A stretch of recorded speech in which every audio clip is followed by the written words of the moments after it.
Well, it's been a hell of a week, and that's just for me, but the Sharks too. Let's go.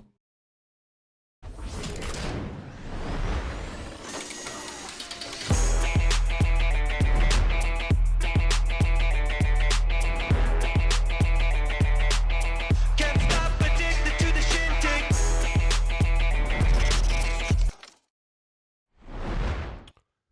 Hey everybody, welcome into the often imitated, never duplicated, original live, unfiltered, unedited, uncensored, commercial-free Sharks podcast. We're here to wrap up your week of Sharks hockey on Teal Town, USA. Do that like and subscribe thing and leave your take in the comment section if you're not with us in that live chat. Oh, there's so much to get into this week, but if you can't tell, there's a lot that got up my honker this week. So I'm battling a little something something. So it's going to be not the general bombast that you're used to, and maybe some sniffles and some coughing from here and there. But well, you know, the great ones play through. You know what I mean? It's true. So, Ian, the Sharks go 0-1-2 this week, just as we had predicted. Yeah, I mean, but all in all, not a great record, but I thought it was a pretty good week of Sharks hockey, all things considered. All three losses, just one goal. Yeah. You know, and hey, not the worst in the NHL. That's something to be said. Yeah, like you look at I mean, they hung with the Rangers. They I think until the second period. Until the second period, but and they came back against a equally miserable Penguins team where they could have just kind of folded up like a cheap suit and were done with it. And they had a good game against the Flyers. There's worse ways to lose hockey games than the way that the Sharks did this week. Oh, it was something. And hey, look, we're this far in, and we haven't seen a 10-goal loss or a 10-goal game yet, right? From the That's opponent. true. So I guess you take the small victories, but yeah, you pick up a point against each Pennsylvania team you really had no business taking, getting down 3-0 in both, and then you somehow failed to get off a shot during a 4-on-1. That was something else. Yeah. But you grabbed 4 of 8 points on a road trip. So, I mean, 500 on the road, that's typically what they say. You know, it's like if you can just go 500 on the road and win your home game, win a decent amount of your home games, then you'll do all right. So, let's talk about the aforementioned Philly game. It's, it was just so many firsts this week. It was the first shutout loss of the season for the Sharks. First, I think the first missed overtime power play opportunity where they had a full 2 minutes in OT, couldn't figure it out. And of course, starting it with 4 forwards, which speaks volumes of the blue line. But hey, Eklund got 2 helpers after getting called out by the coach a couple games earlier. And 3 points came from the blue line, which is also something that is positive going forward. But the 6th time they've let 40+ shots on goal. Yeah, it's tough, right? I think this game was an interesting game because I think that something that social media has really created is the small snapshot story. And obviously the story coming into this game was obviously Smith was drafted ahead of Michkov and who's going to outplay who. And then, and then Michkov's also kind of getting in Celebrini's grill there too, on top of that. Right. And, well, you can't get in Ports' grill. It's true. You know what I mean? So it's it's one of those games where I think that, those were kind of the small stories going into it. And, obviously Michkov was pretty good in that game. And I don't think Will Smith was particularly good in that game, so that didn't help anything there. But I think overall, the overall team game from the Sharks, it wasn't terrible. I mean, they hung in there. I don't think the Flyers are a great team. But again, they put a ton of shots on goal. Mackenzie Blackwood continues to play out of his mind. Well, Vanacek was in this one. Or Vanacek, sorry, yes. Vitek Vanacek was in net for that one. He played out of his mind. Yeah, I mean, what can you say? It was they lost in overtime. They picked up a point. All things considered, not great, but I there's, again, if you look at the way this team lost games last year, like, I like the fact that now that things are starting to click, and it seems like the systems are starting to click, and everything else that we talked about earlier in the season, kind of giving time for things to come together, and you're starting to see that, it's not good yet, but it wasn't expected to be good. Well, But it's better. I was going to say, and it was so bad last year. Well, that's what I mean, right? Like, there's improvement. You can see the improvement in the team. Like, I think, again, like, this team, like, they're not. I don't think this team's going to win a bunch of games this year, right? And I don't think that, like, this year was the year that they were going to turn the corner. But after they get time for things to kind of start clicking, they've been competitive, and that's really all you can hope for from a team in their situation at their point in the rebuild. I feel like, is something not happening with the stream correctly? Because I'm just wondering that this is the first time in history that we've ever been 5 minutes in and not a single comment. I'm watching that too, and I don't know. It says we have people watching. Yeah, so that's and why I'm like, I have the stream up. Like, it's definitely happening. Like, we can be heard, we can be seen. This seems very odd. I'm like, all right, there's molasses. All right, we're here. Okay, well, I've yet to see it on my end. Okay, so that's why I'm kind of like, this is. Oh, there we go. There we got a couple in there. All right. Maybe they were just like, oh, you know what? Let's just fuck with AJ tonight. I don't know what it was. I was surprised. No, you're right. Like, I was kind of getting concerned a little bit that the chat just wasn't doing anything. I'm like, oh my God, am I saying, like, is what I'm saying so dumb that there's just no words for it? Right, dude. I was just like, fuck. I wonder if we're like muted or something. But anyway. Yeah, Mitch Goff with a goal and an assist after being healthy scratched previous to, and then also scores in the shootout. Yep. And Flyers Nation wanting towards his head after those two healthy scratches, but whatever, Warsaw. Well, that's what happens, right? And I think it's like, it's funny that you bring that up, because, like, as much as we get annoyed with development days, but at least, like, the Sharks came out and said, this is what we're doing, right? Whereas, like, Mitchkov gets scratched and there's no real, like, he's just scratched, and then people get mad because, like, there's no, because they didn't come out and say, this is the plan, he's going to play X games, he's going to sit for X games. Like, as much as the development days annoy me, and the fact that there was talk of, like, Celebrini having a development day after missing all that time, like, I think it kind of helps avoid that kind of thing, right? Because what happens when you do scratch a guy like Mitchkov is immediately it's like, oh, well, this coach doesn't know what the hell he's doing, and sure. And the Sharks kind of got out ahead of that, and they don't do too many smart things, but maybe this is one of them. I'll see your teal curtain and raise you an orange wall. Yeah. Well, speaking of which, Warsaw saying, playing back to back was part of the slow start. Yeah, I mean. Sure. Fine, whatever. Had some pushes at times, just couldn't play with the energy as the previous night. Tried to get Will Smith a different look by throwing him on the wing. Made some plays, but struggled at times. He's got to play with more pace and without the puck, and he's got a big learning curve. Yeah, okay, fine. I like Will Smith to the wing. I think that's that was a solid move. Dude, I'm right there. Like, yeah, let's. Do we all forget what happened with Tomas Hertl? It's not even just Hertl. Like, Hertl's a good example because it's something that, like, people in obviously listening to this show can go back and be like, oh yeah, that's a thing.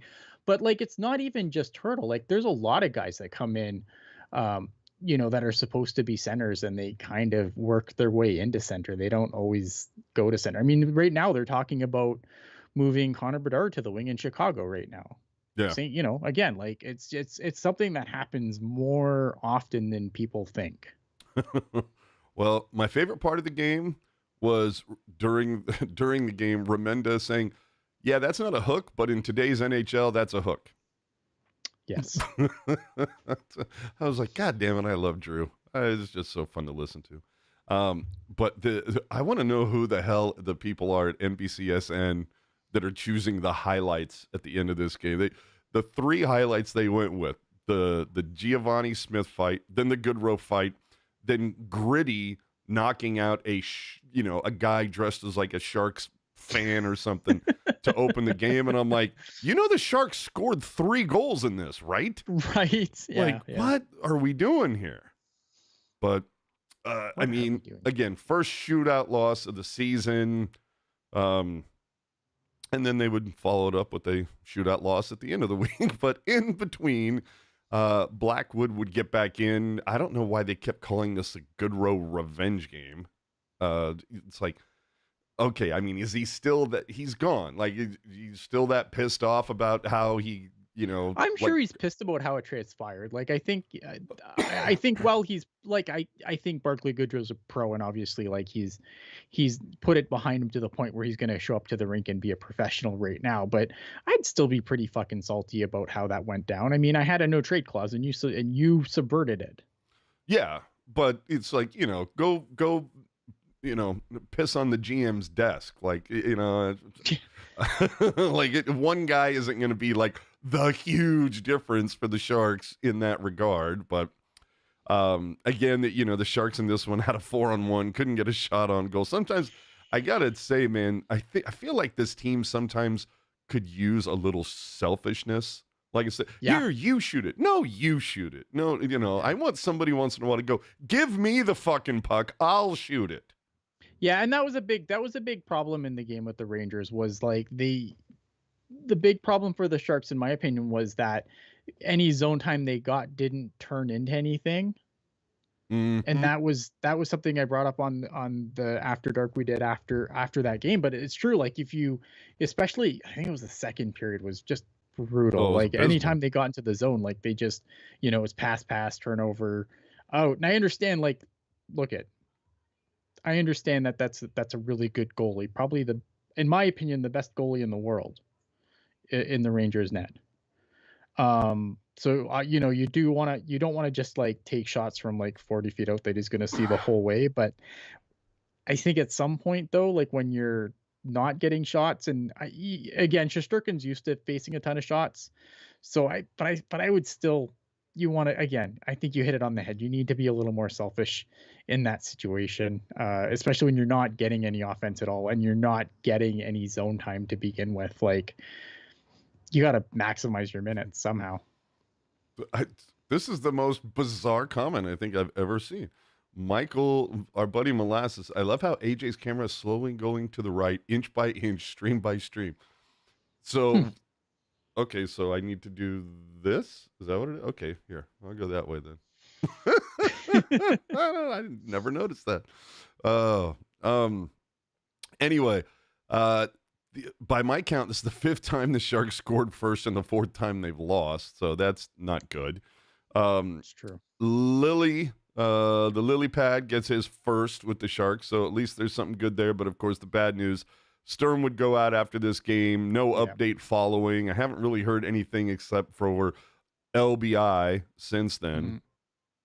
And then it's interesting because there's obviously no practice, so it'll be interesting to see now that the Barracuda are done playing. I'm really curious to see tomorrow if we hear of any like changes in the lineup.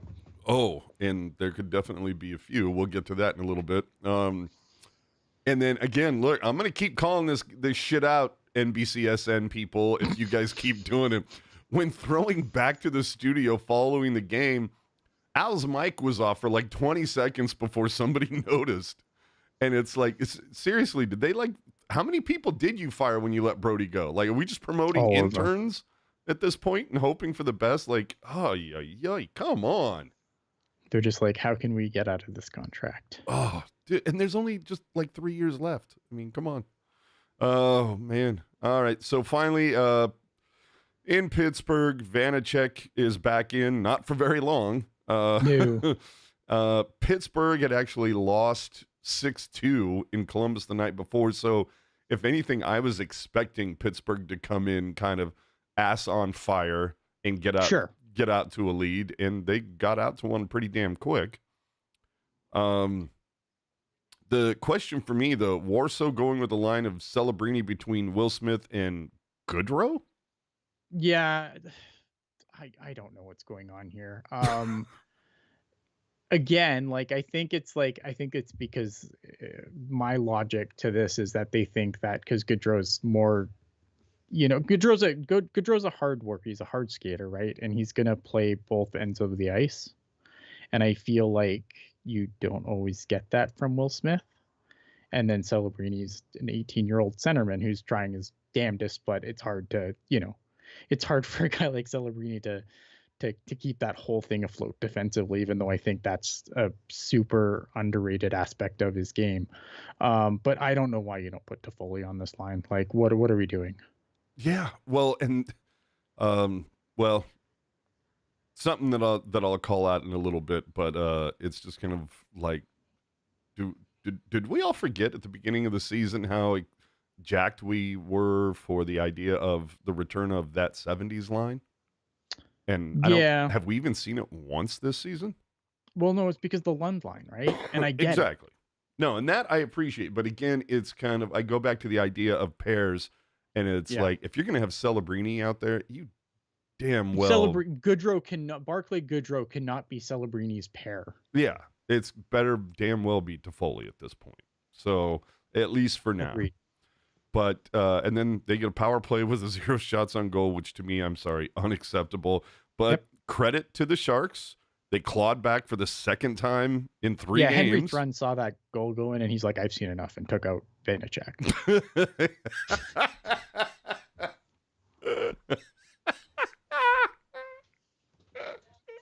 Oh, I wish I thought about that at the time that it happened. I've seen enough. Yeah, he's just like, oh, bullshit. Blackwood was on. Fuck this guy. But credit to Pittsburgh for an epic collapse. Yeah.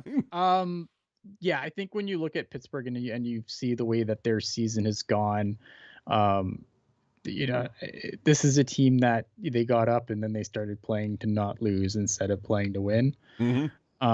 They're a fragile team right now. It's funny you say that. I think Jerk said the same thing. They were playing to not lose. Oh, I mean, Jerk's a smart guy. I don't know that I go that far, but all right. He probably did. Because again, I think it was pretty obvious what was happening. But they've had a really tough go of it this year. Tristan Jarry, who they just signed not too long ago to a pretty significant extension, got sent home for a little bit and then came back and started again against Columbus after playing some games in the AHL. And I think he got scored on 2 out of 3 shots to start the game, 1 in the net. It's been all bad there. Like they're a team that's kind of old. They're a team that they don't want to accept their lot in life. Like it's like the Sharks when they traded Timo Meier at the trade deadline, right? Like it's like we need more than that, but they're not going to get more than that. And it's kind of the same thing they did last year with Jake Gensel, right? Jake Gensel goes, probably pisses off a lot of people in that room, and there's no direction there. Oh man, I got to tell you though, from here until the end of the season, if for whatever reason we see any type of a game where the Sharks replace their goalie mid-game, the first thing I'm looking for is where was Thrun? Where was Thrun? Yeah, 100%. We finally saw Jake Walman return after missing 6 straight due to injury, or at least a couple of those were due to injury. I just feel like one of those might be because he missed a meta treatment, but yeah, so stupid.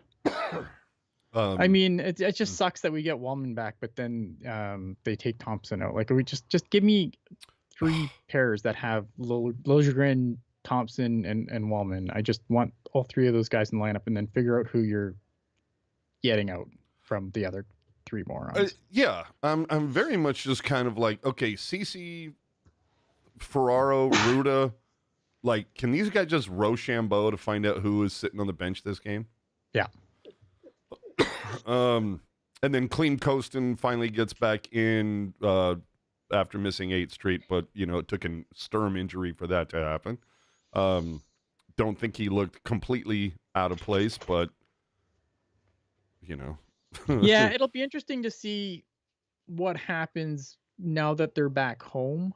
Yeah, well, I mean, and depending on what the injuries actually are. But I think if they but they're get back home for one game. Sure, but you're back home, like you fly in, so the Barracuda are already here, so you can make you could make a roster adjustment really, really easy Fair point. right now. So I'm curious to see what tomorrow brings as far as like some of these injuries with Vanacek and Sturm, and see if there's any time period expected here where you may see some guys get call ups. Mm-hmm. Or because I don't think Klim Kostin, I thought he had a super disappointing game. I thought that one of the Penguins power play goals, like he got caught just chasing people around.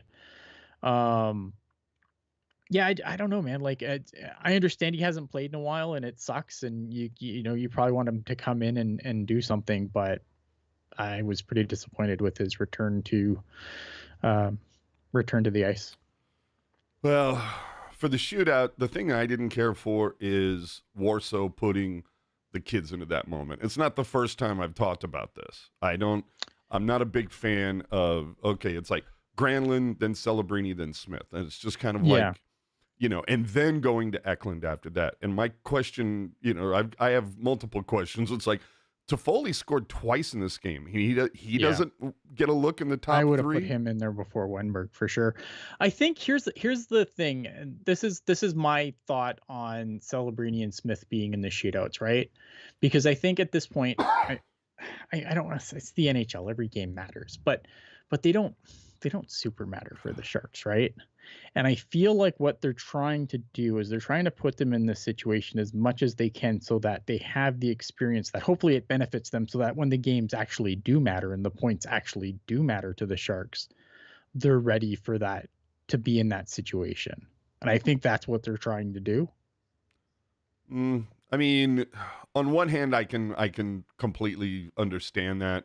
On the other hand, I'm just very much kind of like, again, Toffoli scored twice in this game, and then and the lion's share of your offense in the last 5 games has been all Lund all day. Granlund, Eklund, Zetterlund. So it's like how only one of those guys factors into the top 3. I mean, it does lead credence into what you're saying, but then I also go back and go, well, this went to 5 rounds, and you went to Wenberg over Toffoli. Right, that I don't understand. That I don't get, and I should have looked up like their shootout percentage numbers to see if there was anything there going on. But yeah, that one I don't understand. I would went to Toffoli for sure.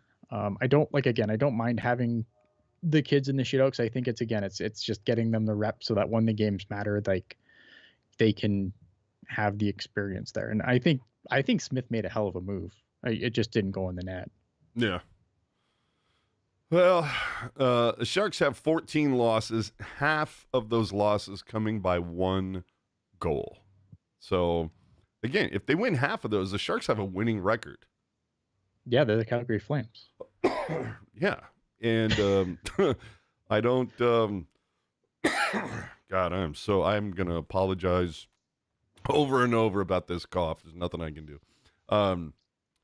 But I got to say, I don't know that it's so much about, if they just can score that extra goal. I think it's about not allowing that extra goal to get scored on them. Yeah, the decor, like, again, we've gone back to this, right? Like, there's exciting things going on in the forward group, but this decor is bad. It's bad. There's no, and it doesn't matter. Like, you could make this pair and that pair, but the problem is you still have to round that out with the bad people. Mm-hmm. Yeah. Last I looked, it's gonna be pretty difficult to like throw Walman and Liljegren out there for like 40 minutes. Correct. Don't want to burn those guys out. And whoever plays with Ferraro is a black hole. So all right. So tomorrow against Detroit is game 20. Yeah. So for me, for most people, I'm just going to go ahead and say, okay, quarter poll. Sure, yeah, that's fair. We're through it. We're no longer small sample size. We've seen that players some are sticking out in a good way. Some need to bring more. So I have my list. You may have yours, gentle listener. But I'm just going to go through and say, here are some guys that I think are playing better than expected. Here are some guys that I think are playing as expected. And here are a couple of guys I think are playing not as expected. Subpar, shall we say. And let me preface this with saying is that when I say as expected, if I have somebody, a name in there, like say a Cunnin or something, you go, oh my God, Cunnin, he's not good. And my point is, I'm not saying that he's good. I'm saying he's what he's playing how I expected him to play, is the point, right? So let me just roll through these quick, get your quick take on it. So it's like better than expected, William Eklund. Yeah. Okay. Tyler Toffoli. Fair. Yeah. I mean, I think I would probably go as expected with Toffoli just because I think he's doing exactly what you brought him in to do. Okay, you see, and I think that's a totally fair point with me. I just thought with this team, it might hurt him a little bit, but I think he's been better than I expected. Macklin Celebrini, better than expected. And the reason why I say that is because I didn't have a lot of expectations for him because of the team that he was coming on to. Yeah, I'd agree with that. And the reason I agree with that is because with Macklin Celebrini, some people are going to go, oh, well, where's the points? And points are important, but I think you got to play games to score points. That's true. But the thing with Macklin Celebrini's game that impresses me so much is how mature his 200-foot game is as an 18-year-old in the NHL. That's what blows my mind. And we knew, and obviously all the scouting reports said this guy has a good 200-foot game, but to actually see it, especially on a team that's as defensively inept as this one, it's noticeable, right? And I think that, so I would agree better than expected. And why do we have 4 forwards out there during overtime? Well, it's because Celebrini is more defensively inclined than our 7 defensemen. Yeah, he's great. Yeah, probably more defensively responsible than Ryan Merkley ever was for this team. Better than expected for me, Ty Dellandrea. Okay. I'd probably go as expected, but I will hear you. Toffoli bucket. Okay. Same. Wenberg, better than expected. Yes. Thompson, much better than expected. The biggest surprise of the season, hands down. Yeah. Liljegren, better than expected. And when you look at especially the horrific start he had with Toronto when he got one game, right? And then Vanacek, because simply I didn't know if this guy had anything left. But those are my better thans. Is there somebody that sticks out for you that you would put under the better than umbrella? I would put Mackenzie Blackwood there over Vanacek, just because Mackenzie Blackwood has not the consistency he's shown. I was really concerned that it was going to be a flash in the pan season for Mackenzie Blackwood, just because if you look at some of the numbers in his later time in New Jersey, not particularly great. So the fact that he's come in and he's continued to be the guy where it's I know teams are going to sniff around Mackenzie Blackwood, but I'm going to be sad to see him go. Oh, completely agree. As expected for me, I'm going to put Nico Sturm. Exactly what you expected. Mario Ferraro, as bad as I expected him to be. No, he's worse than. Oh, really? See, I expected him. I feel like we're just getting more of what we saw last year.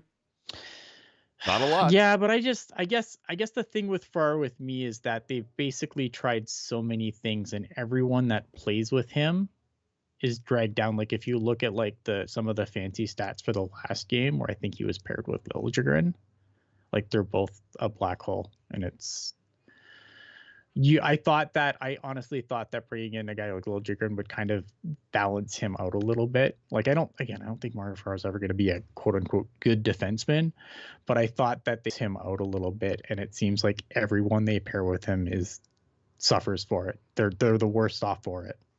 Yeah, there's some guys that make you better, and then there's Mario Ferraro.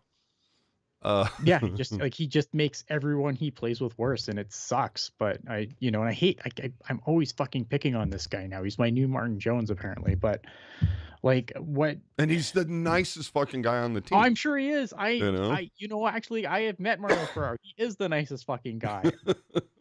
But what are you gonna do, man? Like it's not good. As expected for me, Luke Cunnin. Yeah, fair. As expected, Barclay Goodrow. Yep. Giovanni Smith. Yeah, fair. Granlund. Yeah. Zetterlund. Yeah, I mean, like I think Granlund's been really good, but I agree. I don't think he hasn't exceeded his expectations. Again, I think he's another guy who, I feel like he's been really good, which is what I expected. I'm going to be sad. Yeah. And it's stupid to be like attached to guys on a team with their, that's not last in the league, but definitely in the last third of the league. Oh yeah. Very on the bottom of that list. And it's dumb to be like getting attached to guys, I guess, at this point.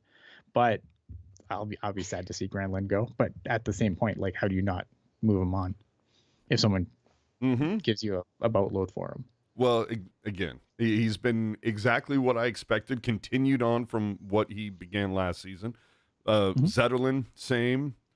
Yeah.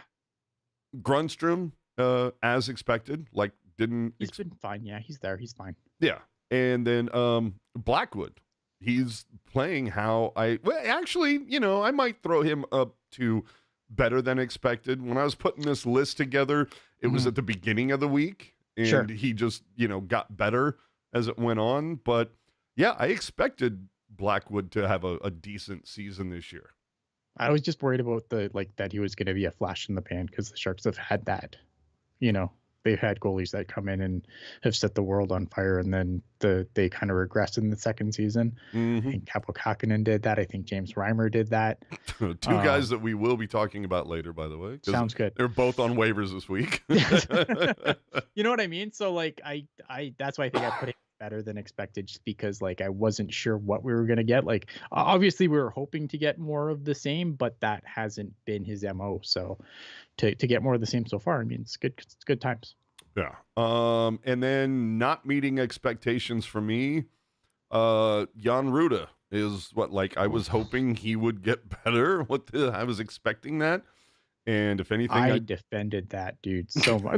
Because I don't think Jan Ruda's a particularly great defenseman at this point in his career, but I think that I thought he was fine with Henry Thrun. It was fine. It's a good guy to have a guy like Henry Thrun playing with. But this year's been a disaster, man. And maybe, being tied to fucking Ferraro for as long as he was didn't help that. But yeah, no. And you'll notice, the majority of my subpar names are on the defensive side of the puck. Yeah. Henry Thrun, I expected more from him this season. I thought that, last year's your learning curve and everything like that. He's still young. Exactly. He's still young, but I also feel that whether you want to blame the media or the PR team or whatever, just kind of felt like we were sold hey, here's this, 3-4 pairing that's, pretty dang solid, has a good two-way game, blah, blah, blah. And I'm like, well, okay, so far the best play we've seen from him is in taking out his own goalie. Through 20 games. Cody Ceci, I didn't expect a lot from that trade, and I'm like, God, Holy this is shit, worse than I thought. Yeah. Our expectations were low, but holy shit. Then Clean Shady.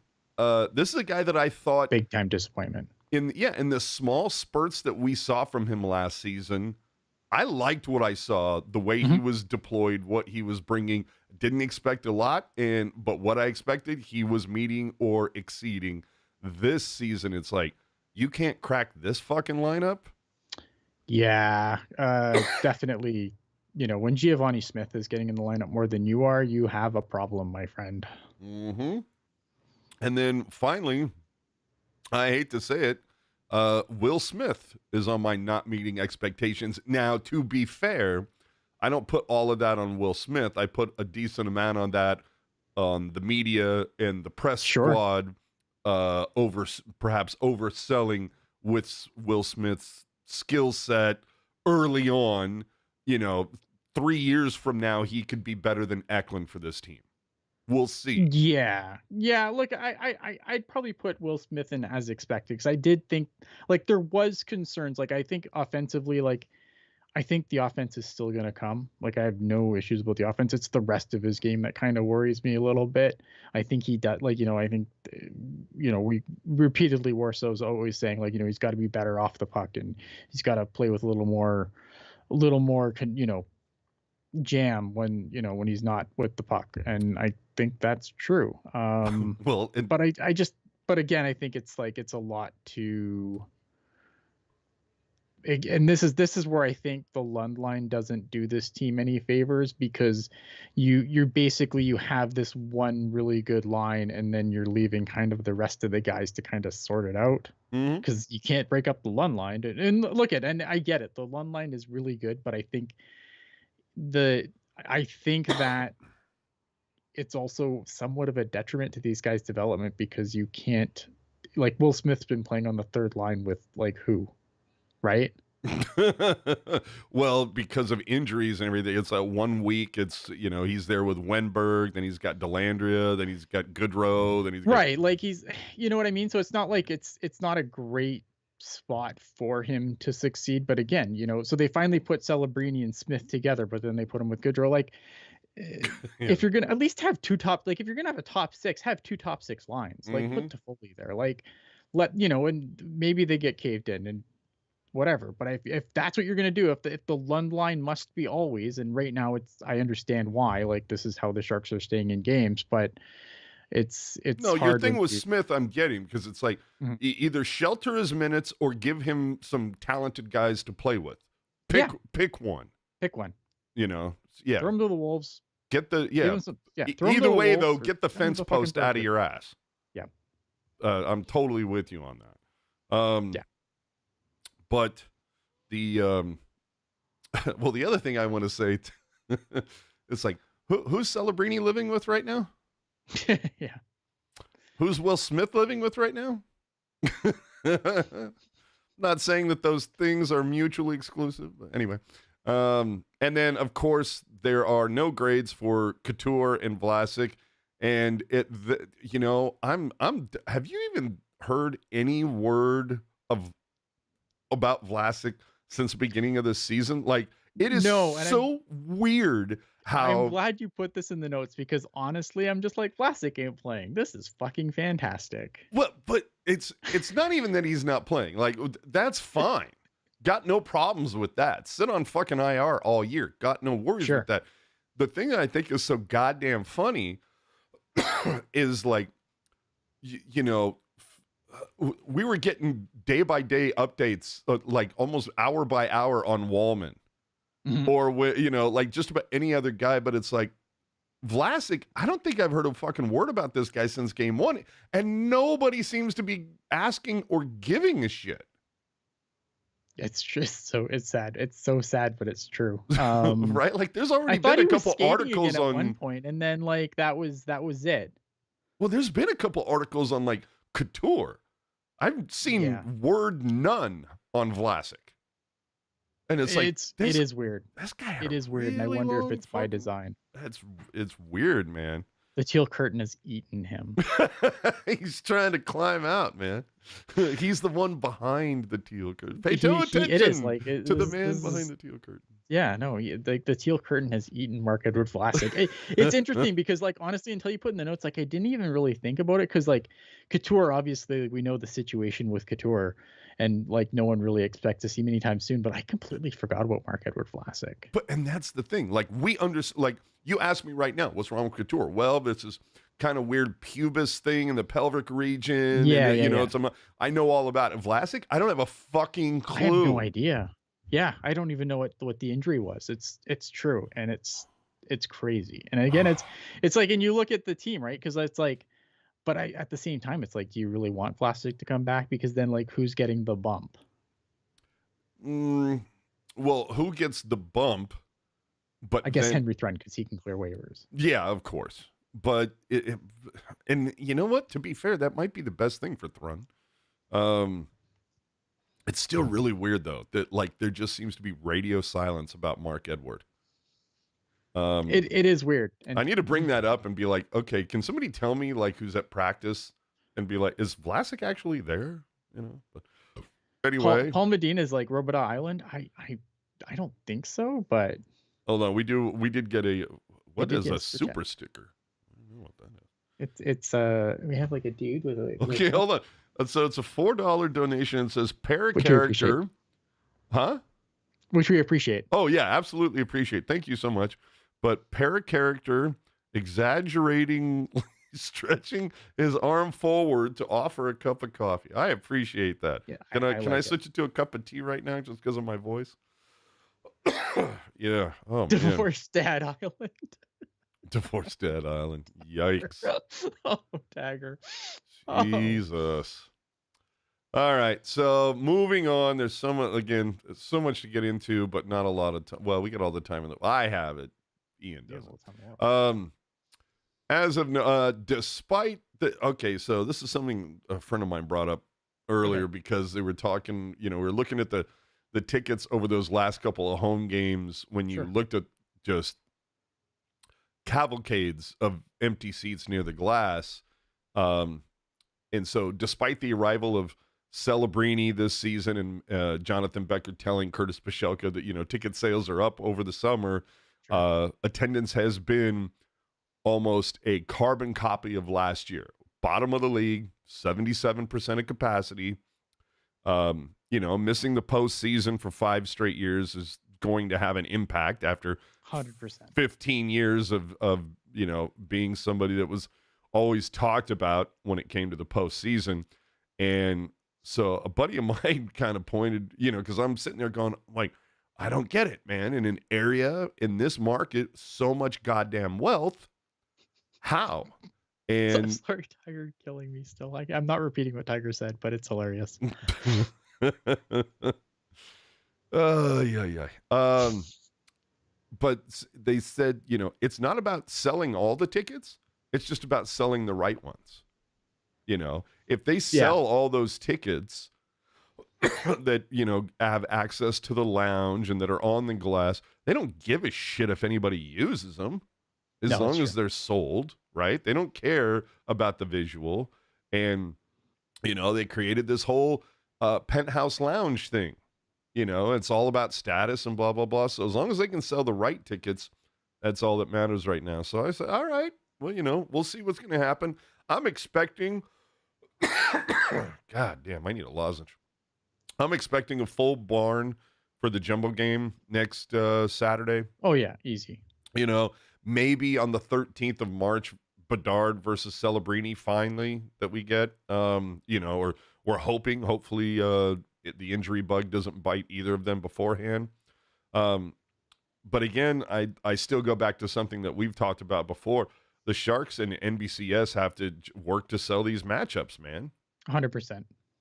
Sell who is coming in. I mean, I get it. Who do you sell for tomorrow night? Detroit. What's the matchup? I guess you sit there and if you really want to get, like if we're scratching the bottom of the barrel, we could be like 30 years ago, Detroit was shocked by San Jose in the first ever playoffs. So, come celebrate 30 years of, at least it's something. Yeah. Yeah, I agree, like, they have to do better. I think, it's also it's a competitive sports market, man. There's a lot of teams competing for your sports dollar, and the Sharks are the worst team in the Bay Area. Oh, well, I Maybe mean, they're not. I don't watch other sports, so you yeah, I could tell was me if gonna they're not. say, I mean, maybe during this time of year they're the worst team in the Bay Area, but although you should see the Stanford football team. Oh, dude, I don't think that okay, college football.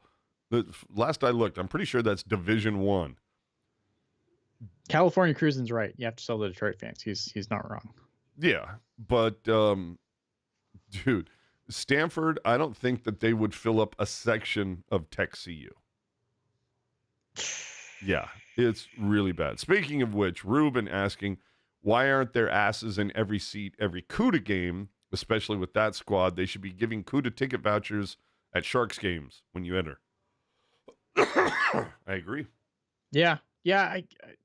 It sucks that the CUDA don't get more love than they do, because I think that they're a good team. And I think that they're a better team than the Sharks are. Like, I think this is a team that's going to be a comfortable playoff team. I know it's just stuff that I repeated on 3 shows ad nauseum, but it's true. Like, this is going to be a comfortably playoff Barracuda team. And they're worth your support. Let me go off book a little. I want to say, one of the reasons why I think the Barracuda don't draw as well as they should is the location of Tech CU. Okay. It's kind of a pain in the ass to get in and out of. There's a couple narrow streets with with 2 lanes each way if you're lucky. And, and can occasionally be, you get screwed by, like a few weeks ago, Brett and I went to a Barracuda game. We're going to meet up at a tap room that's like, I don't know, almost a mile away, which is our usual jam. Meet up there, have a nice brew, little nosh, and then have a nice leisurely stroll over to Tech CU. And getting to the tap room was a royal fucking pain because the San Jose State Spartans had a football game, and so they had a bunch of different lanes closed and shit. Oh, okay. So it's, like maybe if the venue is in an area where, it's kind of easier to get in and out and whatnot. And, plus you've got the parking garage on the other side. Like, it's not a super tough, pull to get there. It should be at least half sold most of the time. At that price point, are you kidding me? It blows me away. But anyway. Oh, okay. Here's the other thing. All right, the people at the Hockey News, you guys are something else. So evidently they employ a dude named Tony Ferrari. Okay, yeah. He had a report about Will Smith to Team USA that was then retweeted by a different Hockey News guy, and then a third Hockey News guy manufactured an article based on that retweet of the original Hockey News report. Like, could you imagine if we did our podcast like this? It's like, it's like, here's tonight's Pucknologists. This show is going to be about Chris JWS's retweet of Saturday Nights After Dark. Are you, whatever. We should just be, if we're being honest, like, being a reaction channel is where the money is. So maybe that's what we Teal should Town reacts. We should, dude. Coming soon. Okay, you know what we're gonna do? This will have to be one of those off the summer content pieces. You and I will get on a Sunday night. We'll go live at 7:00, and for an hour straight, we'll put together some sort of hashtag. Previously, week previous, put together a hashtag, and then for an hour, we'll just sit there refreshing Twitter and just reacting when a tweet shows up. That's what we'll do. Give me a break with this. Yeah. But what do you? Will Smith to Team USA, like, should that even be a thing? Yeah, 100%. Really? Because if you Yeah, look I at think so. if you look at one hockey news guy, he says no. The other hockey news guy says yes. So let them fight it out. I feel like here's the thing, right? I think it's a great opportunity. I think Team USA would be ecstatic to get Will Smith. And it's always awesome to represent your country. For one, he's going to play high level hockey. He's going to play big minutes.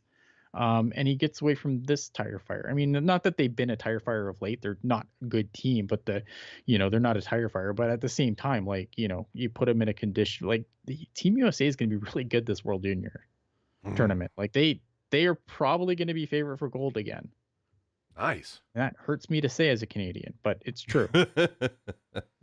Like this You is can a be team honest. that's probably going to be the favorite to win the gold, and Will Smith only increases those odds. I'd 100% send Will Smith to the World Juniors, Well, especially if you're continuing to play him on the third line and do whatever else, right? put a pin in that. We'll see what happens, and once it goes, either way, however it works out, we'll definitely be talking about Team USA and everything that occurs during that. Let's get to heroes and zeros. I kind of spoiler alerted it earlier, I suppose. But my hero for the week is, the Lund line, the Lunderful line, if you will. Again, we had all that talk about the 70s line at the beginning of the season, and the Lunderful line is the one producing 10 points over the 4-game road trip. Eklund is the only Shark right now playing at a point per game clip.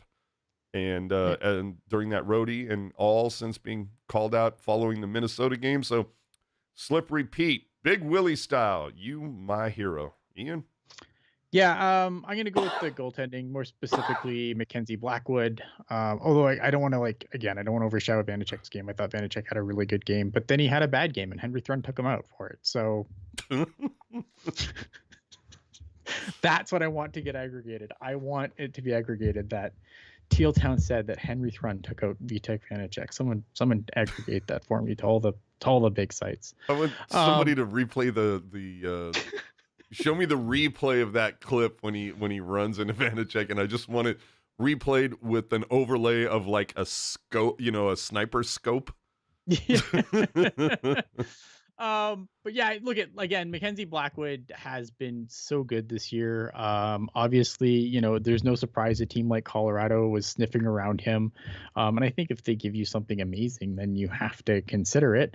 But again, man, I think that with the way the league's going with tandems and everything, I think you could do a lot worse than going forward an Askarov Blackwood tandem. Hell yeah. Oh, could you imagine right now? Wait for it, a Devin Cooley Magnus Krona tandem. Fuck's sakes. Are we doing this? Maybe in a little bit. Okay. My zero for the week, this is going to get everybody all their hackles completely up. My zero for this week, Macklin Celebrini. You had 0 points on the road trip, my friend. You are under 50% in the dot. Now, granted, the 200-foot game doesn't always translate to the stat sheet, and I get that. The whole reason why I am throwing him the zero this week, how many times have Jerk and I thrown a zero at somebody, and that following week, they just open up and explode? So, All right. Macklin, I'm hoping that you take the zero bump and run with it. I hope so too, because that's crazy to me. I mean I get it, but at the same time I feel like that's crazy. But fuck. My zero's more Ferraro because I hate this. We talked about this before, so I'm like, I don't know, it's hard. This sucks. This hero zero shit's for the birds, man. I understand people like it and I understand why they like it, but trying to come up with a different person and not try and with a fresh idea every week. But I mean, I've kind of gone over all the reasons earlier in the show why Mario Ferraro's it. It doesn't matter who they put with them, that pairing becomes a black hole. It's never good. It's always bad. Nicest dude, but again, man, I don't know how long this can continue. Right. Well, you know what? Just take Ruda, take CC, take Ferraro. Just throw the bones and roll it every week, and whichever one pops up, there you go. Finally, the only other thing I wanted to point out after 20 games, divisional surprises. What is kind of surprising you more? Is it like LA being second? Is it, Calgary being mischievously competitive? No, Or here's Calgary. Because remember what I said about Calgary in our season preview? I don't remember what you said a half hour ago. Okay, fair enough. Okay. What I said about Calgary in our season preview was they still have enough there that they're going to get a lot of points that they don't want. Now, did I think that they would be this good? No, I will. They're punching still a little above their weight. They're Thank punching you, a lot Dustin above their Wolf. weight, actually. But yeah, like I think that there's enough there that they're going to get a bunch of points that they don't want, man. That's where they are. So they don't surprise me. LA doesn't super surprise me because Fuck out of here. no, because I think that Quentin Byfield had a good year last year and it's only continued this year. And I think that helps. You're right. I didn't think that they'd be as high as they are, but the only reason they're so high is because Edmonton is still in their we're not doing anything phase. They're gonna kick it into gear and it'll be fine. Well, and see, that's the thing. And everything will correct. Well, I was going to say that's the thing that cracks me up about people, jumping off a cliff about the Oilers, and I'm going, did y'all forget how the fuck last season started for Edmonton and where Right. they finished? Yeah. They just haven't fired a coach yet, so it's fine. Right? But no, I think once the Oilers come in, I think the thing that surprises me is that 6 of the 8 teams are above 500 in the Pacific. I didn't see that coming. Yeah, but that's also right up there. That's about as shocking right now as where Nashville is after making the 3 biggest signings in the offseason. The Preds make absolutely no sense to me because they have, and it's not even you can't even pin this on UC Saros. UC Saros has actually been pretty good. But yeah, again, they went out and they made some big moves, and it's crazy how badly this has blown up in their face so far. And it's and again, it's for them. I think it's 18 games, so I think that there's still time for them to kind of come on and climb. But yeah, I was this is the kind of thing that I was really hoping would happen to Vegas. You know what I mean? Yeah. They'd open up their purse strings. I mean, not like they don't regularly, but that they would go get all the shiny toys and then they would just completely anchor them down. And it's I can't hate the Preds. I have no beef with them. They're very inoffensive. Yeah. So, all right, let's get to man, a lot of shit happened around the NHL this week. And surprisingly enough, it seemed like there was a former Shark involved in a lot of things. This is one I'm going to have to jerk myself off for a little bit. The hockey news out of Pittsburgh. Okay. Curtis Pichelka. Okay. And a Sportsnet article over the last 10 days, all recently calling out EK65 for his play this season, all pointing to things that I was talking about 3 years ago. So I guess all these national writers don't know what they're talking about either, right? To the people that were and some of that kind of is directed towards Hockey Jerk a little bit. For all the shit he gave. Dude, what's your problem with Carlson? Let me let you know. But, So, and then Carlson being one of 6 Swedish stars already ready to play in the Four Nations face-off in February. Right. However, according to former national team captain and former San Jose Shark, Johan Garpenlov, it says EK65 should not even be on the team. Quote, his shortcomings in the defensive game are too great in such a short tournament. Every match is so important, and you cannot afford to make these mistakes like Carlson unfortunately does. Johan thinks that Carlson should be kicked off the Four Nations team. This just tickles me to death. Yeah, I don't agree. I disagree. I think you can.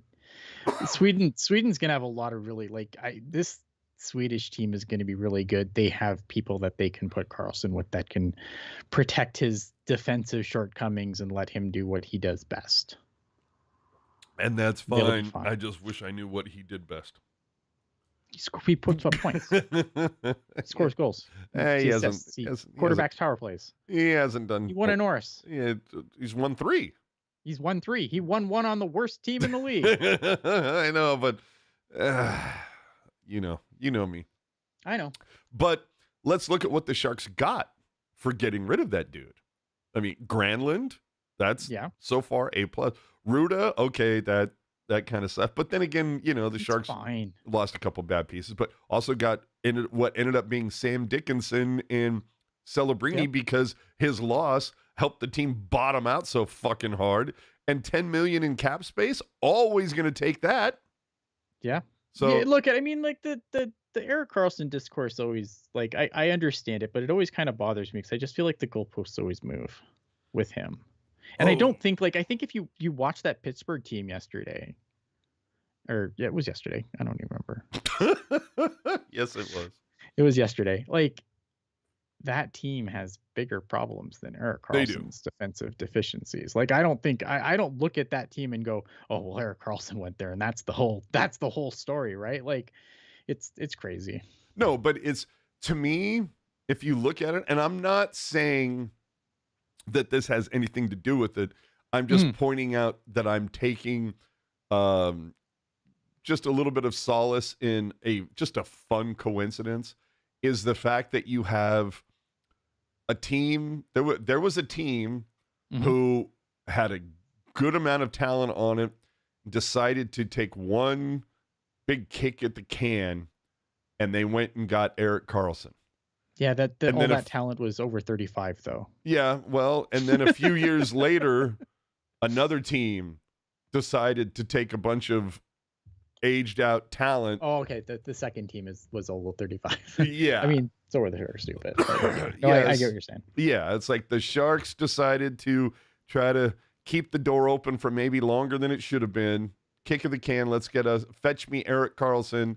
And then, I mean, it worked. Like, the first season he was here before it all fell apart. I mean, we forget that this was a team that went to the conference finals. It did, but but the thing that I always point to when it comes to this, and we should move on after this. Yeah. Is the fact that I'm still a believer that they now, whether it was on Erik or whether it was on the fitness staff and the evaluators, Karlsson went out early in 2019 to my recollection, and he came back too soon. Probably. And he played too long. He was definitely, like, by the time when the playoffs rolled around, he came in at like 70%, where if they had held him out longer during the regular season, because wasn't that the season? I mean, we're talking 2019. Didn't he come back because his ego wouldn't allow him to not play in the All-Star game? Remember, like, he was injured for like a month before the All-Star game, and it's like, oh yeah, but I need to get into that All-Star game.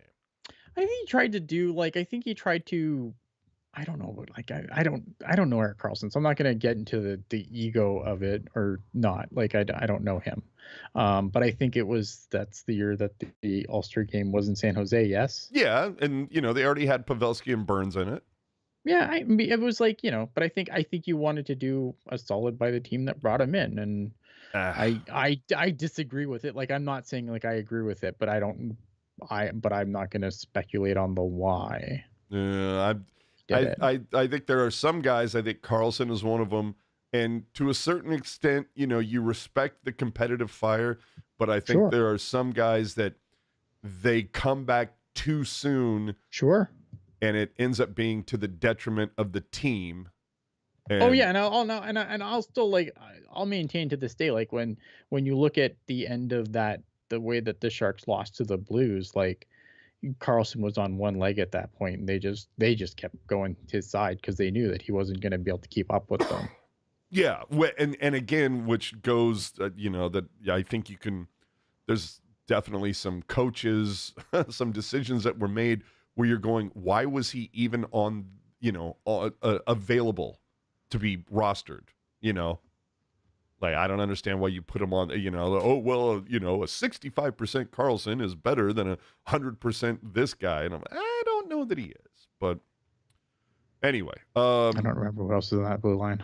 was It's Ferraro so still long here? ago. Yeah, was Ferraro here? Goddamn. Elliot Freeman reported that the Avalanche looked into acquiring Blackwood. You mentioned this earlier. Mm. I mean, with the way Blackwood is playing lately, what kind of return do you think Greer would actually get from Colorado? And you have to take into Okay. account they don't have much in the way of prospects. Yeah, see, this is the problem with with goalies, right? Especially when you're trying to like help a team out. Like I think you could probably get like you might get picks and prospect, but they're not giving you like they're not going to subtract from what they're trying to do Mm-hmm. in order to bring Blackwood in, right? So you're not getting a player you can use right now. Not that I think the Sharks need to use a player right now. I don't know enough about the prospect pool to like be like, oh, well, maybe they get this guy, maybe they get that guy. But like it would definitely probably be when you consider what they have, you're probably talking, a B level prospect and maybe some picks. But that's my point. I don't Mhm. know that Colorado even has a prospect that would be considered B level. I don't know. Yeah, and I don't want to like I haven't looked into it, so I don't want to speculate too much. I just think that's what the return would probably look like, right? Like I think a lot of people are like, oh, but Mackenzie Blackwood's been so good, it's got to give you X, Y, and Z, but like it just never does. Like goalies never get you anything, especially if they hold them till the deadline and move them then. Like it's very rare that a goalie gets you a big haul at the deadline, unless it's like a top flight guy. Well, hear me out. Mhm. Like, okay, we're going to give you Blackwood, but you also have to take Ferraro. The Sharks love Mario Ferraro. He is the unofficial captain of this team. Okay, we'll give you Blackwood, but you also have to take Ruda. Like you force something upon them. They don't have the cap space for Ruda. God damn it. All right. Yeah. Anyway, speaking of, Sharks goaltenders and silly moves. Matt Benning and Capo Kakinen both went on waivers early in the week. I mean, that was fast since the Benning trade. A day later, James Reimer ended up getting waived by the Ducks. He eventually picked up by the Buffalo Sabres. Capo Kakinen eventually claimed by Winnipeg. So Yeah, he went back to Winnipeg. yeah, so Capo like Kakinen Colorado, dude, just wait your turn. You'll get somebody. Yeah, Capo Kakinen kind of got a little bit of a raw deal in Colorado, I think, because I think when they kind of claimed him when they were really having a problem where like they couldn't get a save from anybody. But then obviously because Capo Kakinen was coming from the Winnipeg Jets, there's immigration stuff that has to go through. And I think while that immigration stuff was happening, I think it was Justus Annunen started playing better, and then he kind of just didn't really get an opportunity to really hit the ground running there. So obviously I think Annunen was playing well. Nobody's touching Georgiev with a 10-foot pole. So they had to, in order, like they're a team right up against the cap too, so they had to make a waiver move, and then Winnipeg claims him back, and because they were the team that lost him, he can now go and play for the Manitoba Moose, which is I think unfortunate for him, because I don't think he's, unless something terrible happens in Winnipeg, I think I have a hard time imagining Capo Kakinen hitting waivers again. Sorry, I have a new animal who is testing my patience off camera. Hold on. There you go. All right, little water squirt does wonders. Former Sharks news: defenseman Matt Irwin files the retirement papers. I'm gonna say I was kind of bummed the Sharks let him walk back in 2015. A solid career for an undrafted free agent. I always liked him. Yeah, I like Matt Irwin. Happy trails to Matt Irwin, for sure. Happy retirement, buddy. Dude. I think he most of his time in Nashville? Yes? I believe so, yeah. So, yeah, stick tap to you, sir. Jeremy Roenick went into the Hall of Fame, heaped a ton of praise in a very emotional speech for Doug Wilson for saving him. I had no idea that Jeremy Roenick was in such a fragile state when the Sharks decided to, offer him a kind of a last kick at the can. Yeah. Did you listen to his speech? I read the I haven't actually watched it, but I did kind of get the summary of it. Yeah, I mean, it's Basically, we had a drinking problem, and yeah. all sorts of shit. And Wilson basically said, we'll take you, but play for the league minimum. No more Mhm. drinking. I forget what the third one was, but it was like Jesus. And then, I think he said 4 goals away from 500, which was, I guess, really sticking to him. Yeah. And so, yeah, I'm impressed by that. I'm still a guy on record saying NBC and the social justice warriors on social media overreacted to that whole Catherine Tappan thing that he's told to spit in chicklets. To me, he's just pandering to the audience. And 10 It years, was it was really dumb. it But was like it was really stupid, but I just sit there and go, he's playing to his audience. He also said some shit about Patrick Sharp being so beautiful that he'd have to think twice if he asked him, and nobody said shit about that. And it was like, if that story had been told 10 years earlier, everything would have been fine. My whole thing, a suspension public apology should have been more than enough. I think at the time, it ended up being that he was a victim of a just really super sensitive time that it happened. I think that's part of, but I do think like it's hard for a person to be, and I can't speak to this. I'm a dude, but I can't imagine like I feel like that's like what the kind of like the along the lines of what he said though. I feel like that's probably shit that a lot of females in that arena probably have put up with for a long time and shouldn't have to. Absolutely, completely agree with that. That's the thing is like if the story if it wasn't Catherine Tappan, if it had Mhm. literally been just like, somebody in like a completely different profession or whatever, you know what I mean? It just Yeah. like, it, again, I think it's one of those things that if you tell that story 10 years earlier, it's, like, oh, what an asshole, blah, blah, blah. But again, it's not something Tappan should even have to deal with. It's on JR for pandering to the Sure. audience.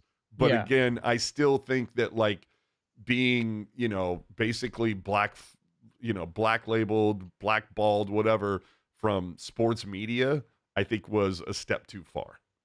I think that was using a cannon to kill a mosquito. I think a suspension and a public apology should have been enough. But that's just me. Yeah, I Uh, don't remember like, but I think like the thing that I always go back to in a situation like that is like how did the person who had like the story was about deal with it, and apparently it made her very uncomfortable. So See, the things that I read about it was like Tappan, like, basically said, like that's, I mean, not so much like very much paraphrasing. It was like, that's Jeremy trying to, be funny. But, it but it was shouldn't, inappropriate. She yeah, said it was inappropriate. it's inappropriate. It shouldn't be at my expense. Yeah.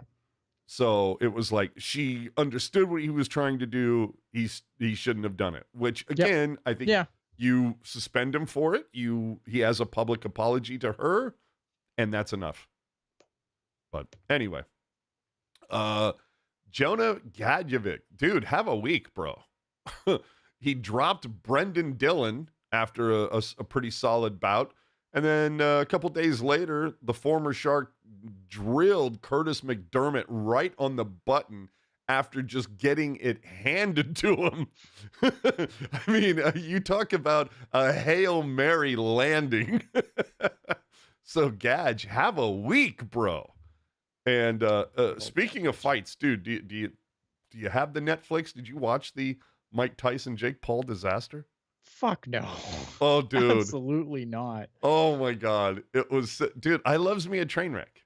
Yeah, okay, I can see that. I don't know, but to me, like, it's just like I'm not a big boxing guy to begin with. I used to like boxing. The problem with boxing is like there's too many belts. Guys duck each other all the time, and like Yep. I'm never gonna take Jake Paul seriously until he fights somebody real. Exactly. Well, and see, that's the whole thing is I don't take him seriously. That's the thing that I thought was so funny about this whole fight is it was like, do you know a single person? And I asked everybody I knew, and I'm like, do you know anybody that is actually rooting for Jake Paul in this situation? And No, and that's the thing, right? And like genius to whoever puts this shit together, because obviously that's the thing. It's like, oh yeah, oh well, this guy's a little over the hill, but if he knocks Jake Paul out, this will be the greatest thing ever. that was the whole thing. But that's been the whole thing for like I feel like every fight he's had so far, and I can't wait to see who they. Yeah, card everybody out wants to next see this guy episode. get his fucking face caved in. Yeah, But the whole thing is that this guy's so weak, he won't, fight anybody that might actually be able to pull it off. well, because then the money train ends. Yeah, well, I mean, how much is enough, I guess. Let's see. Hold on. We'll finish this thought in a minute. Darius on the super chat. Thank you so much. Says, wouldn't it be nice to see authentic fan cheer cards come back? Just a thought.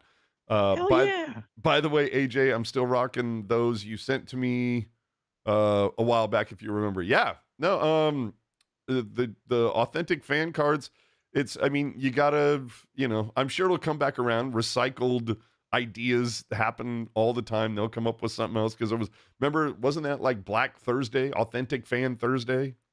That's when they're still doing the we wear black on Thursday thing. So I'm sure something will come. Well, actually, you know what? It costs money to print those things. Last time I looked, NBCSN just like laid a bunch of people off. So maybe they don't have the budget for this right now, but we'll see what happens. Marty D says Jake Paul versus Andrew Tate. Andrew Tate, who is Andrew Tate? He is the super alpha male guy, right? I think he's quote unquote super alpha male, but he's like super misogynist, and I also think like insanely racist as well. I can't believe I'm gonna like. Yeah, it's like, okay, yes, that's exactly what I thought it was. Okay. Yeah, I think he's so stupid that he was like on a live stream trying to troll somebody, and then like somebody noticed his background, and then like contacted Interpol and said, "You're looking for this guy. This is where he is," and he got arrested or something. Oh man, yeah, it's like I mean, you could put them in. I don't know, man. I'm never gonna buy into this Jake Paul shit show. But I mean, watching those guys pound the crap out of each other would be kind of hilarious. Well, that's what I'm saying. It's the whole like Jake Paul, Kim Kardashian society that we've sadly put together, where you look at it and it's like the vast majority of people want all of them to get their face caved in, like for their lives to just fucking for them to all be penniless. It's smart though, man. I mean, like it's smart. Big bucks, man. Big fucking bucks. That's what I'm saying though. It's so that's the whole thing is I don't know what was worse about this fight. It's like watching Jake Paul not be able to put away a fucking grandfather that hasn't fought in 20 years. Listening to whoever the guy was who was calling this shit show desperately trying to make it sound entertaining, with using some of the... I've read a lot like that. It was not very, it was not a very good fight. Dude, and all the cliches. Oh, there was so many cliches. It's a rock'em sock'em war of attrition. All heart, the beauty of technique. Relentless I heard the undercard fury. was really good though. The female undercard was awesome. Okay. I'm sad I missed that. Yeah, the other two were kind of meh. But Serrano and what was it? Kate something. Well, the big thing, not a conspiracy, but everything that was being spoken about with the female undercard was that Katie, I don't know what her last name is. I just remember seeing Katie on her shorts. Okay. I guess they kept saying she like was leading with her head. I didn't really see it, but Serrano, I guess, took a cut under the eye, and they were saying it had to do with this girl leading with her head. I didn't see it. Not to say that it didn't happen, but the really funny thing, they actually took a point away from Katie at one point. She still won by decision by a point at the end of it. What was really funny is Serrano had one of their coach or manager or whoever it was, Serrano's, had a great line at the end of it when they were talking. They're, how do you feel about this? Had the point deduction and still was able to come away with a victory. It's, Katie's, good fighter, beautiful person, just has an enormous head.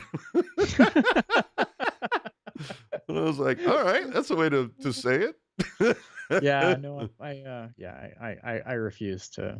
My point being, though, is I'm pretty sure I could score on Marty Brodeur if he was like using a walker to get onto the ice. You know what I mean?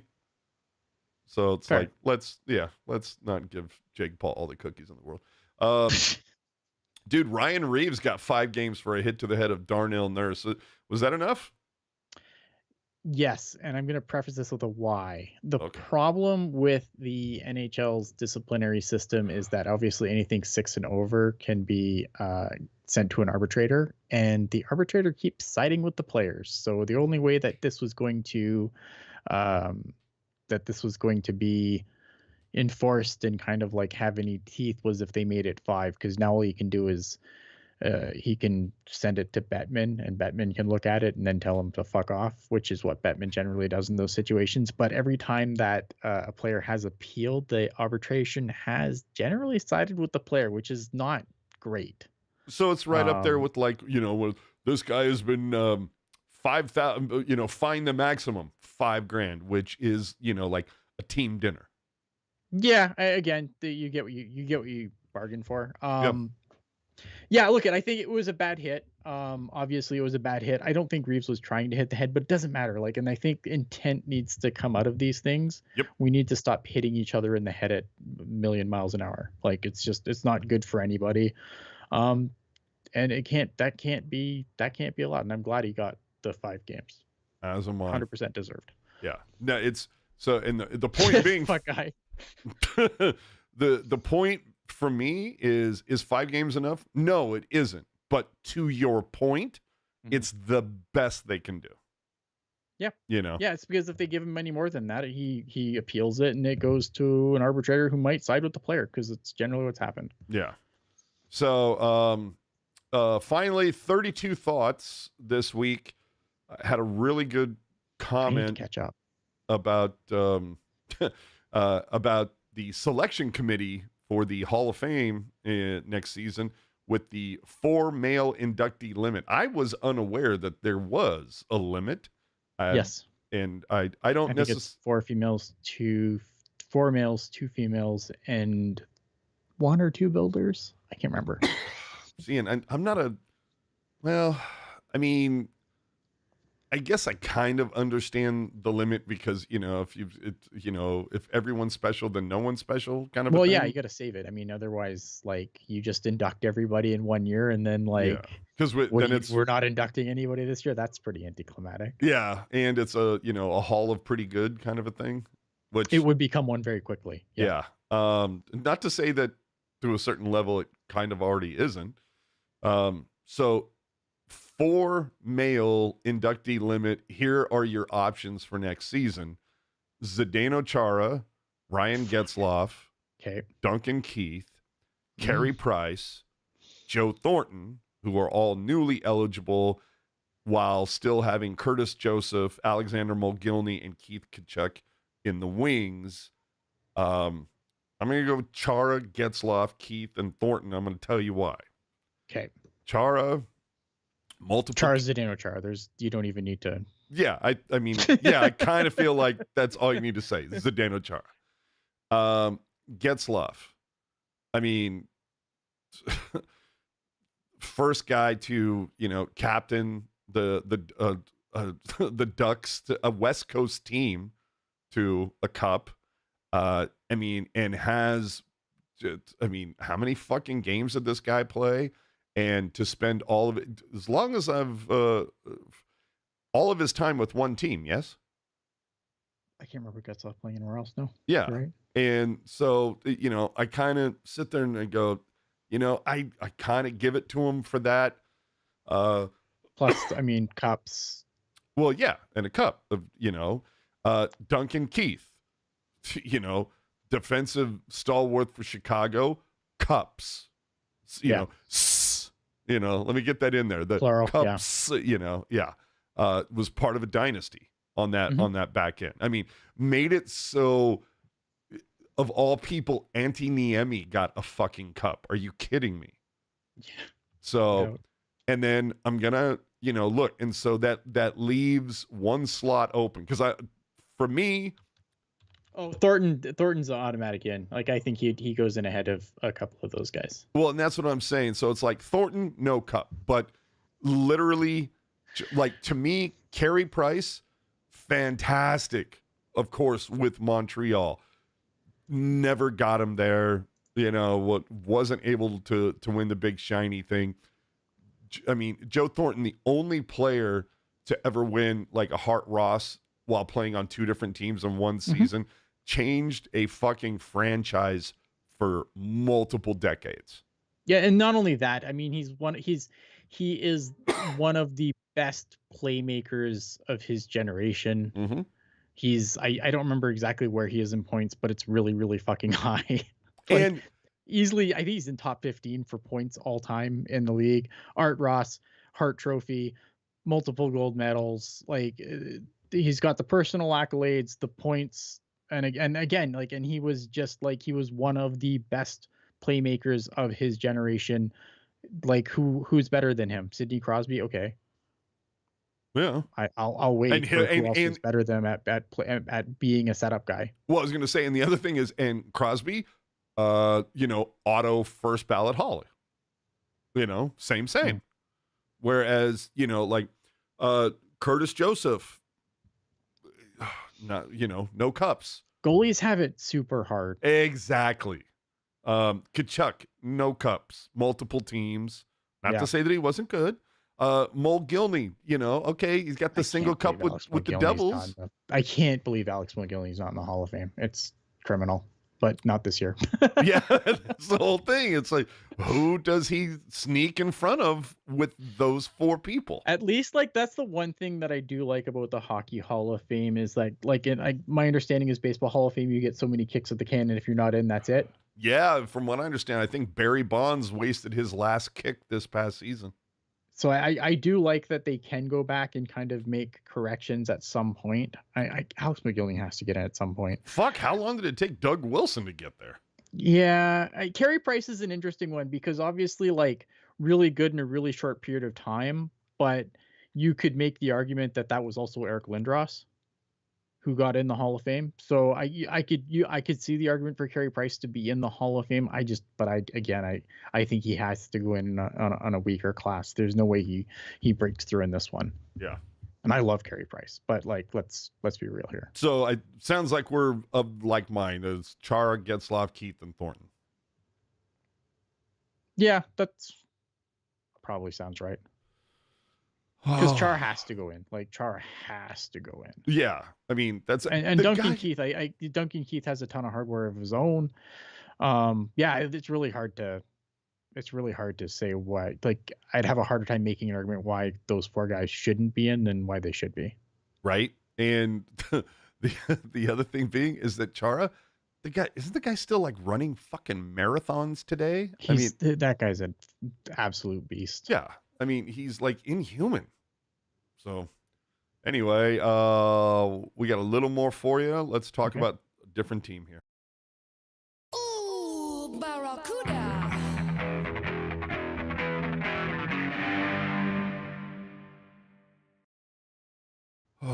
Oh my God. I'm just trying to catch my breath. This stupid cold. Oh, I have some things to say. I think I probably have to turn that off. All right, the Barracuda. Holy crap, they were able to pull some magic out of their fucking asses earlier today. Last time I looked, I believe they are now 9-5-0, still currently second behind the Wranglers. They had a little split this weekend. Could have been bigger, but it is what it is. So, 3 games. First one, midweek, San Diego. That's a 2-1 victory. Askarov makes a career high 48 saves. Bordeleau, who? Yeah. Bordeleau coming in out of nowhere, scoring a pair of power play goals. So obviously getting the game winner in this. And my man, Luca. Oh, dude. Cagnoni getting a primary and a secondary assist. The fifth tilt in a row between the two teams in which the CUDA have come out on top. So I think what we're trying to say is right now, Barracuda owns the goals. If only that was the case when it comes to the Wranglers. Ugh. Yeah. Well, the Wranglers are a really good team. Yeah. I said that we were going to learn a lot about this team this weekend, and we didn't learn as much as I thought we would. Well, I think we've learned that both teams can like score goals in bunches when they need to. Correct. Yeah, I think that's the game yesterday was pretty disappointing. Unless your name's Daniil Gushin. Unless your name is Daniil Gushin or Devin Cooley. Yeah. Yeah, Who? I didn't think it's interesting, right? Because like that game happens and you're kind of like, okay, what's going to happen here, right? Because I think at that point we already know that there's a possibility of a call up being in play at that point. Mm-hmm. Right? So I don't know if that like I don't think that yesterday was Askarov's fault, but I don't think he had a particularly great game either. When you'd think that he would have the best game, knowing that, hey, I might actually get called up to the NHL. If this, if Henry Thrun did his job properly, I'm in. Well, I mean, and you are facing the top team in your division. Yeah. But yeah, Gushin, the only one that could solve former goalie Devin Cooley. Graf and Podorowski, Jesus Christ. It just seems like we're talking about these guys every weekend. Every show. Yep. Dude. The thing with the Barracuda against Calgary was like they came out like a house on fire, and then everything kind of just went to hell. Today they were able to fight their way back into it, but yesterday they could not. That was really the difference, right? Like they came out, Calgary weathered the storm. Devin Cooley was really good yesterday, and then things just started going. Once Calgary kind of weathered the storm, took all the punches, and started punching back, the Barracuda didn't have an answer yesterday. Yeah, I mean, Askarov, very pedestrian, 19 of 23. You're like, that is so not Yaroslav. But then I think, if anything, man, huge stick tap to after, to the CUDA, after getting waxed 6-2 yesterday, to literally come back, win in overtime despite never having a lead in the game today. Yep. It was, they were down by 2, they responded, and it was like, then they'd get down 1, tie it, down 1, tie it, down 1, tie it, send it to OT, and then again, my man, Cagnoni, boom, has an assist on the goal that tied the game to send it to OT, and then gets the OT winner. I don't know what it is. Graf, Polarowski, Cagnoni continues to be the show for the CUDA right now. It's certainly fun to watch. Muka Madulin picked up another helper today. Yeah. But I haven't been super again. Like to get in my Barracuda heroes and zeros here, I have Gushin and Bordalo because I think both guys have been pretty quiet since coming back into the lineup offensively, points wise. Like you said, that's been a lot of the same guys kind of carrying the load there. And this is a Barracuda team that has a lot of weapons, so you want to see them playing a little bit better. Obviously, like you want the offense to come from more than one place. Getting Bordalo, getting those 2 goals, Gushin getting his goals, big, obviously, for Gushin, it was in a losing effort, but it was still nice to kind of see him get the monkey off his back after being sent back down to the AHL. Because I don't think he's been bad since going back to the Barracuda. He's just been quiet. So it was nice to see him get the monkey off his back. I still have concerns. I know you said Muka Madulin has a helper, but I've still been really unimpressed with his play. And for a guy who, like, again, we kind of said this last week, right? Like a guy that a lot of people were penciling in that if he didn't get injured was supposed to be on the opening lineup for the Sharks. And I don't know when he's going to get a call up at this rate because like he hasn't been that good. And I think it's just a slow start. Like I'm not too concerned about him at this point, but like he needs to get going at this point. Like I feel like he's had enough games back that enough is enough. It's time to get going. And also, like, I think the one thing we did learn about this team is like their defensive structure is still hot garbage. And that's coaching, man. Yeah, don't get me started. Like Um, that's coaching.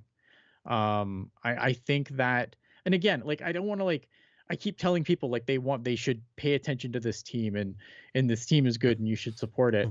But like there's still like but I don't want to oversell it either. You I know what I feel mean? you. Well, yeah, And but I feel like I'm overcorrecting too much the opposite way. But like, this is still a team that shoots themselves in the foot with a lot of stupid penalties, and their defensive system's kind of well, trash. maybe it's just the last year we see J Mac. I don't So know. there's my other zero of the week. All right. I'm gonna go J-Mac, man, because I think again, like once Calgary figured things out. Now, obviously today the credit to the Barracuda, they came back and they won, but I still think like this team is still stupid undisciplined at times. Mm-hmm. And I think this is a team that could be great and they're only good.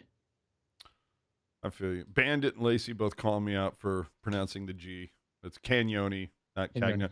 My problem is that I actually have a friend with that last name, and they pronounce it the way that I'm pronouncing it. Fair enough. Because it's when you have a buddy that for years that has the name, it's hard to switch it up a little bit. So mea culpa, I'll get it right. If not, I'm sure Lacey and Bandit will be here to correct me every time. It's fine. Lacey's in the chat. Lacey, am I wrong on Mukmadulin? Like, should I be worried? No, he already put. I have not liked Mukmadulin there we at go. all Okay, this I season. completely missed it. There we go. Perfect. Yeah. I'm not crazy. So this week the Barracuda head to Toronto for a pair next weekend against. Oh, look at that, Matt Benning and the Toronto Marlies. Hopefully the fans will get an update while they're at the jumbo ceremony on Saturday. And the one thing though I do think is funny. I shared this in the Teal Town Peeps DM just because I happened to come across the stat and I thought it was winding me up. I thought it was I thought it was delectably funny. And and if it irritates, Ian a little bit, so be it. But like pointing out the fact that on Wednesday of this week, after all the numbers were in, Asgaroff was 4th in GAA and save percentage in the A, just behind Devin Cooley and Magnus Corona. I'm like, there's just something so funny. Go check my Twitter for it, because I was like, there's just something so chef's kiss. Like in the heat of the moment, you just have to laugh at it because that's not how it's going to finish. It's just funny that right in this snapshot of time, this just happens to be what the numbers I was are. so worried that we were gonna have like a Sharks Facebook conversation on this show. No, I don't know why this stuff, and you know what? It's funny because like I try not to let shit wind me up. That wound me up. I'm not gonna lie. I'm like, what's the point here? What are you trying to say? I know I like sarcastically responded, traded the actual franchise goalie, shake my head. But yeah, no, I think I think it's good for them. Obviously, like I think Devin Cooley was really good in this game, and obviously, look at after what happened in San Jose, like you kind of want the guy to have a bounce back like he's had. As I watch this Wranglers team, though, like I think that, like I don't want to take anything away from the guy. I think that he's been good, and I thought he was really really good yesterday. But I also look at this Wranglers team and go, yeah, that tracks. And then you look at like. You look at Magnus Corona, who's the lesser half of his tandem, but this is a team. Again, he's on a really good team that was in back-to-back Calder Cup finals. So sometimes you put goalies in places and they do well, and I'm happy for them, obviously. But like again, it's like it's not how it's a small sample of like for goalies, especially it's a small sample of games so far. And it just like for anyone who's like wants to be dumb about this, don't don't be dumb because here's what happens, right? What happens is you have a show called the Pucknologists, and you come on and you're AJ and you're Jerk and you're talking about how Martin Jones is going to make Ian shave his head in October, but Ian doesn't shave his head in May. Nope, never happened. If only we had Thrun back then to knock Jones out of the right, yeah. All right, you've done enough. All right, yeah. You're You have you're a done. 9:15. Yeah. Sit the fuck down, pal. All right. I have to take 30 seconds for a pause for the cause, so I'm going to float you a couple things to vamp on. Okay. This week, Haltonen sent down to juniors, did get 2 helpers in his first game with the London Knights, and then I'm also going to point out that after a delayed start, Quentin Musty 11 points in 7 games in Sudbury. I will let you start with Haltonen. Sure. Yeah. So Casper Hultnen goes back to London. I have no issue with this. I think Casper Hultnen was really good for the Barracuda and the opportunity that he got to play with them. But the problem with the Barracudas is they have a very crowded top 9. And I think Hultnen, being a younger guy, was going to have he'd have to play out of his mind to consistently stay in this lineup and not be taken out, because obviously there's guys that are going to be ahead of him, right? You have to compete with maybe you shouldn't have to compete with the Brandon Coes of the world, but you do. And you have to compete with the Tristan Robbins of the world. And like there's Bordalo and there's, and the more guys that are down there, it's going to be harder for a guy like Hultnen at his age to stick in the lineup. So by sending him back to London, you now put him in a situation where he's going to play big minutes for a really good team. In multiple situations. Like it's a better place for him than the Barracuda based on how things have gone so far. Obviously, like the Sharks have been pretty healthy so far. I think if you look at the man games lost, like Vlasic and Couture are really skewing that to absurd places when it's really been the Sharks have really for the most part been healthy. The Barracuda for the most part have been healthy. So Casper Hultnen going back to London, completely fine. It's probably what I would have done, especially after he kind of got taken out because of injury. Casper Hultnen goes to London. I think it's a perfect situation for him, and I think he'll be better for it. Quentin Musty, again, goes to Sudbury. This is a guy who still wants to be traded. So I think that's motivation for him. He also has to catch up. He's trying to make this American World Junior team, and he's gonna have to compete with a guy like Cole Eisman for it. And Cole Eisman is already on the U.S. side of things, right? He plays in the NCAA, if I remember correctly. Right now, he's in the NCAA. So obviously, he's a guy that's Team USA generally favors their own leagues over the CHL. So he's got a big uphill to climb, but he is definitely doing everything in his power to make that team. All right, then. So, as always, follow Teal Town USA, Ian, Sharks Jules, Lacey, on the Tweety, perhaps Blue Sky as we move forward. Live tweets, some occasional gifts, and when the CUDA does good, it's fun to watch. And again, like I feel like I've been kind of negative on the CUDA lately, and I don't mean to be. I'm trying not to oversell them because I think that they've been kind of oversold as this juggernaut Calder Cup team, and I think they're a playoff team for sure. I think they're a comfortable playoff team, but there's still some issues I'd like to see them sort out. There's some there. Yeah, I like that. So this week, the Sharks come back home for a quickie against Detroit tomorrow before heading out on the road for back-to-backs against Dallas and St. Louis, all before culminating back home next Saturday, Jumbo weekend against the Buffalo Sabres. This has the potential to be a decent week for San Jose, I suppose. I mean, Detroit is 7th in the Atlantic, is, not killing anybody at this point. I feel like this is an opportunity for San Jose after losing 3 straight to, and perhaps get the last home loss where they got embarrassed by Minnesota. Maybe you use tomorrow as an opportunity to try to, I don't know, I'm not necessarily going to say reassert your dominance, but certainly to try to get some positive mojo going your way. Yeah, there's there's winnable games here.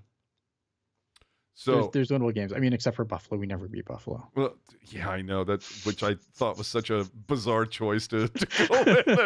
All right, fine, whatever. Doesn't matter how bad the Buffalo Sabres are; they will always beat the Sharks. It is written in a stone tablet somewhere, I'm sure. Well, who do you think Thrun puts in net? If he even looks at Askarov sideways, I'm ending him. If he comes up. I don't know if he's coming up. Obviously, we're gonna find out, I think, a lot more about the injury situation tomorrow when I believe they start practicing again. Yeah, So, got to. um, I believe that's the situation. I could have it wrong. So again, so we'll see if Askarov's going to get the call, and we'll see if the Nico Sturm thing is more seriously than it looked. Yeah, but see, there's, I know that I've been, fighting this bug for the last week, and it sucked ass. But I got to tell you, man, if I see a report in the morning from Prishelka or one of the other beat guys, if I see a thing on Twitter that says like Askarov over on the Shark side of the practice, first off, I'm gonna be like, oh fuck, okay, I got to bring up Game Time and SeatGeek or whatever, and be like, okay, I might need to get a ticket for tomorrow's game. So keep an eye out for Askarov watch. Because we're on it, man. And I mean, and that's the thing with like, and I think that's also the thing with the Barracuda too that makes me worried, because I do think that Askarov has allowed them in a lot of games to. He has kind of corrected some of their problems just alone through his play, and I do get concerned of what the record looks like if he's gone and our tandem becomes Arundel and Georgi Romanov for any period of time. Yikes. Then you got God, I hope we didn't totally freeze. Freezed a little bit on my end. I need a new fucking laptop.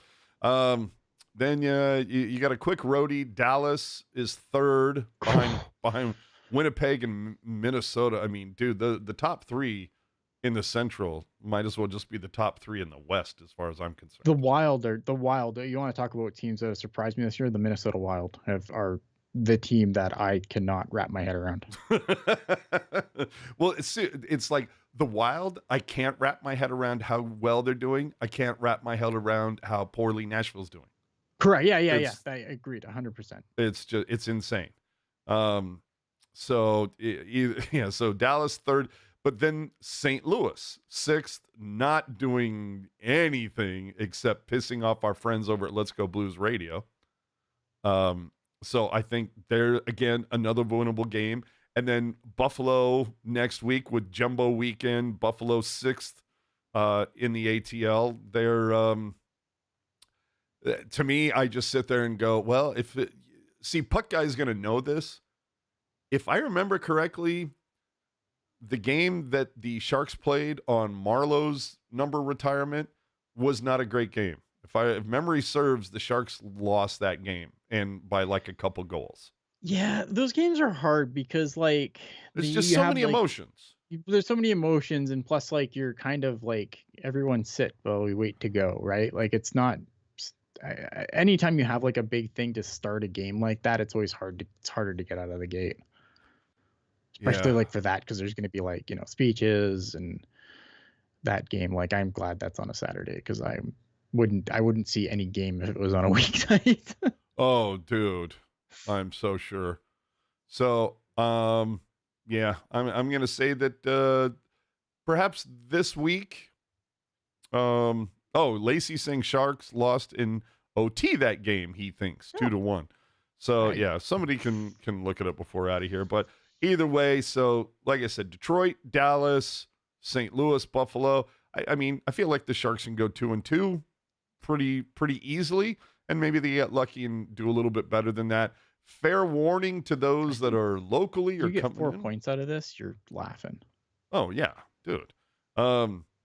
But fair warning, the Jumbo festivities begin at like 11 a.m. I'm not even lying. Which means that the autograph hounds among us will probably be out there for like 6 a.m. in the rain. And that's the thing is, I got to tell you, dude, the Marlowe festivity, that retirement, the weather was actually pretty decent that day. Like it was a little overcast, but it wasn't super cold. So It was actually, somewhat decent. This, from what I understand right now, weather is being predicted to be pretty shitty this day. So the autograph hounds are going to have to work for their signatures. We will be at the Legends game, and the number retirement ceremony. So Friday and Saturday night, make sure to follow our social channels. Make sure to follow here on YouTube after each game. Will it be much more different than Marlowe's weekend? I can't imagine, but we'll see. And It's gonna be pretty cool though. yeah, I would hope so. And hopefully, before we stutter anymore here, hopefully the stream isn't too bad at this point. Just before we go, I wanted to say something because there was a pretty significant firings this week in local media. Excuse me. Lamont and Tonelli were fired from local rock station 1077 The Bone this week, while Tom Tolbert and John Lund were fired from sports radio KNBR. Both stations are Cumulus properties. Lamont and Tonelli were a pretty large part of Bay Area radio for the last 35 years. I grew up with them on being on KSJO before they moved over to The Bone. I wasn't, a regular listener. I was a Howard Stern guy, but you have respect for having that kind of a run in one market. I mean, that's pretty unheard of. And so, you got to respect that. I, worked with them a couple times at Cheers, had some fun runs with them on their rooftop sits for charity that they would do. So, doff of the cap to that. Lamont was a still is, huge Sharks fan. And then similarly, Tom Tolbert was on KNBR for 28 years and was a personality, one of the few on KNBR that I actually listened to with any regularity back during my commute on in the late 90s. Firing your biggest ratings pullers from the last 3 decades, I think, pretty much illustrates how podcasts and streaming have destroyed terrestrial radio. Time moves on. There was a time that we would rent videotapes. There was a times that we would rent DVD. And now what happens? We stream everything. Yeah, it's true. I mean, like when I'm in the car, it's either podcast or Spotify. Like I don't remember the last time my radio's been on in the car. Right? And, who wants to listen to somebody talk about Curry's ankle for 25 minutes when you don't give a shit about the Warriors? And sports radio, they bombard you with advertisements. And let's be honest, today, a good amount of listeners, they have the internet. They've learned more and know more than the actual sports hosts. Yeah. So, maybe that's the reason why a lot of sports radio stopped taking so many calls, because the listeners actually know more than the host. They don't want their host to look that bad. So I remember in the 90s, Gary Radnich could do 3 hours by himself just interacting with callers. And it was pretty fun and compelling radio because, like him or not, Radnich could make some compelling radio because he actually knew his shit for the 3 sports that he cared about. You could talk circles around him if you brought up like the Sharks or like the San Jose SaberCats, but either way, the fans have just as much info at their thumbs, and that's why the calls stopped. I think that's why a large part of the listeners stopped, between the lack of interaction and just podcasts are more fun. Why do you think we're here? It's true. If KNBR, dude, if local radio talked about the Sharks, we never would have started this.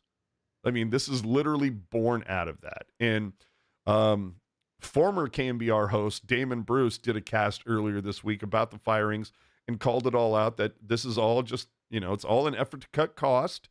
100%. Talent's being let go, being replaced with cheap, inexperienced interns. We've already seen what NBCSN did by dropping Brody and who knows whoever else. And I talked about that earlier, and I'm sure that will continue on, where audio will be wrong, graphics will be incorrect, data will be not accurate. And that's what's going to happen when people are learning on the job. But the thing that really gets me, though, about the KNBR thing that no one seems to be mentioning, by the way, is the blatant nepotism. So you let go of two big names. The guy replacing John Lund is the son of a sports writer and reporter in this market. And then the guy replacing Tom Tolbert is literally the son of a current host on that show. Oh, and also does the play-by-play for the 49ers. Yeah. You know, he's currently evidently a producer and a board op. Well, But now he's going to be a co-host. And then and that guy, Papa's kid, will be joining Adam Copeland, who is the son of Brian Copeland, who had a Bay Area radio show. So it's just, dude, it's the nepotism schism out here in Bay Area media. That's what I'm calling it. Yeah, media's taken an absolute bath. Obviously, like they gotta. I understand the cutting costs, like because again, I think like you kind of very eloquently illustrated that like radio's not really the go-to for a lot of people for anything anymore. I'm sure there's a certain age bracket that still gives a shit about the radio, but it ain't me. And I'm not young. Like I'm not old, but I'm not young either. Right? Well, and the coup de grace on the whole announcement is that KNBR is evidently relocating their studios from a nice office in like the heart of San Francisco to Levi Stadium, where the 49ers play 50 miles south of San Francisco. And the really funny thing is that their press release said, this move will bring even more insight, access, and best seat in the house opinions to Bay Area sports fans. As if being at Levi's instead of in San Francisco means that their hosts will suddenly understand who the fuck Mackenzie Blackwood is. I was gonna say. I mean, obviously, like again, we kind of know the score in the Bay Area. The Niners are king, but you know, I mean, that does seem like a long way from SAP Center. Dude, whatever. Well, to me, it's more cost cutting. It's like, oh, the Levi. Oh yeah. Levi's 100%. is willing to, shelter us because we carry their broadcast, their radio broadcast. Okay, cool. Then we can save money here. I mean, like, and again, like my understanding is correct, right? Like the Niners are king of sports radio. Oh yeah. Okay. So, anyway, and then you also have on a national scale that Chris Wallace announced that he was leaving CNN this week, saying that podcasts and streaming platforms are where the action seems to be. So it's, all of this is just dying. The Skip Bayless type shows of the world are dying. And what is doing well? It's Joe Rogan. It's Charlemagne the God. It's the Hawk Tuah Girl, Rich Eisen, Bill Simmons. What do all those shows have in common? They have honest dialogue. They have civil discourse. It's relatively calm, rational discussion. There are still some popular shows that are going to rely on the Jerry Springer architect blueprint of manufactured, argument and false dichotomy. But those... I'm going to make people mad. What? Because, like, I'm going to make people mad because I know Joe Rogan's, like, the king of the podcast. But, like, the problem I have with Joe Rogan's podcast, I think he's done... And I'm not even talking about the election. I think he's done just harm to society. Because he'll have a guest like Neil deGrasse Tyson, who obviously is a really, really smart guy, right? And that'll be interesting to listen to because he's a smart guy who knows a lot about stuff. And then the next week he'll have like some flat earther moron, but those guys are given equal time and there's no, they're treated the same. See, but do you understand what I'm saying? Yeah, they're given the same platform and all. They're given the same platform, and like no one like points out that this guy's a wackadoodle and this guy's Neil deGrasse Tyson. Yeah, that one guy has actually like spent his life studying science. The other guy like denies that the sun rises in the east. Yeah, no, I mean that I totally understand. But no, I understand the popularity of his podcast. I just think it's done horrible harm to society as a whole. I completely agree. But some of that I also put like, some of that is on Rogan, but like, I don't know how much. And some of that's on the listeners too, for just not being fucking intelligent. Yeah. But I also put it on some of that is on Rogan's bookers. Like, I'm sure Rogan to a certain extent would be like, hey, I'd like to talk to so-and-so. Can you get that person or, work to get that person? But then there might also be times where the producers go, hey, Rogan, we think this guy would be really good. And he'd be like, yeah, sure, whatever, I think he likes to. I just think he likes to look at Well, stirring the pot negativity, gets the clips. conspiracy sells, right? Yeah, Exactly. exactly. I think it's a very deliberate thing he's done. I don't think it's an issue of like. I think he does it. I think it's deliberately. I think it's a part of the whole marketing scheme, and I think it's why it's as popular as it is. Unfortunately, we're at a space now where, and I know people are going to be, get your cup ready for my liberal tears, but like we've just gotten to a point now where like no one wants to like, I don't know, there's like facts and then there's weird fucking opinions, and for some reason the weird fucking opinions are suddenly as important as the facts, and I will never understand it. I think we're stupid. We're all stupider for it. Yeah, unfortunately, and this kind of goes to the point, is that like the Joe Rogan thing, it's like I will say Joe Rogan, like, and as I was saying, like Rich Eisen, Bill Simmons, whoever, at least we've gotten into that space where we don't have to have the hyperbolic screaming, thinking that volume Sure. makes you more right, like Sure. you Oh, see yeah, with sure, the sure. the stupid shit with the Stephen A. Smiths and Skip Baylesses, where everybody's just using that Jerry Springer blueprint, which Yeah. No, I fucking I get what hate. you're saying, and like that, obviously, like none of that shit appeals to me at all. Yeah, the And listen, I'm not trying to preach to you. If you listen to whatever the fuck you want, people, Yeah. you do too. But my whole thing is it all comes down to truth and fact. And that's the thing about certain shows, whether it's like a Joe Rogan, where it's the fact that somebody will be invited on, and I guess because they're a guest, they're just allowed to spew bullshit ad nauseum in perpetuity with zero pushback because, Yeah. oh, well, this is our guest and they're allowed to. No, you can't yell fire in a fucking theater, and you shouldn't be able to just like say, yep, earth is flat, bend to the edge, stuck my my toe off the side, I saw it. And it's like, oh, did you get photos? Well, no. Then shut the fuck up. Photos didn't happen. It's And true. we Just need, remember, we have video of Henry Thrun taking out Vanacek, so we're not just making up lies here. exactly. So it's like, if prove your shit. But people want honest takes about their team, their sport. Sure. And if you want to shoe in some humor, I welcome it. Just, like with the hot takes, come on, don't have it be so contrived. A little honesty goes a long way. Show your audience some respect for the love of Christ. Ugh. All right. All right. Hold on. I got to figure out how to get off this soapbox. Remember to like and subscribe. Help keep us commercial free by using this. Oh, Jesus Christ. I'm not reading this again. Fuck this. Listen, I'll do it. Listen. Look, Well, I have a couple other things, but yeah, go ahead. If you have buttons, it has a like button, it has a subscribe button if you're not already, and it also has a little comment box. If you think we're idiots, tell us in the comments. If you liked what you watched, hit the like button. If you're not subscribed and you want to see more of this shit, hit the subscribe button. It's YouTube. It's not rocket science. Do it. And if you want Henry Thrun to show up to one of our houses and take us out,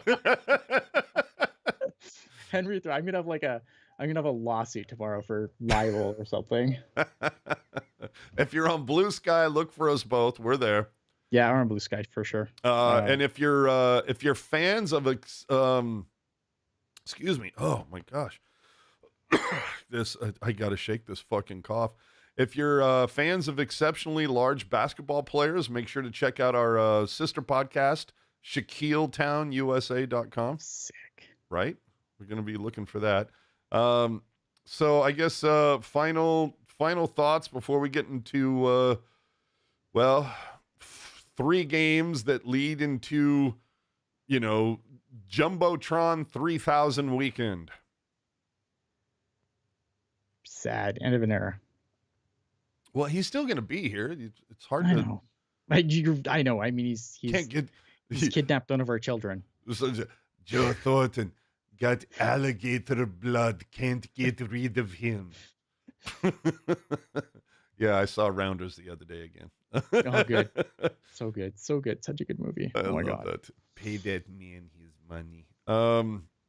We didn't even get into stat packs. Jesus Christ. Okay, so something to look forward to next week. Again, After Dark goes live following every single game. We will be there in some way, shape, or form in some possibly limited or shall we say detrimental capacity at If Henry the Thrun doesn't have us barred from the building. yeah on the Thornton Legends game at Tech CU, and then of course the big game against Buffalo. I don't know that we're going to be out there like broadcasting all 12 hours of, Jumbo Palooza, but we'll try to share with you in some way, shape, or form. And when I say we, I mean Eric is going to be out there with like multiple battery packs to keep the Instagram going and all the other things. So, yes. Eric was unaware. Yes, we've been announcing all the sister podcasts that we have. Like I said last week, if you enjoy mid-90s lawyer dramedies, Ally McBealtown, USA.com.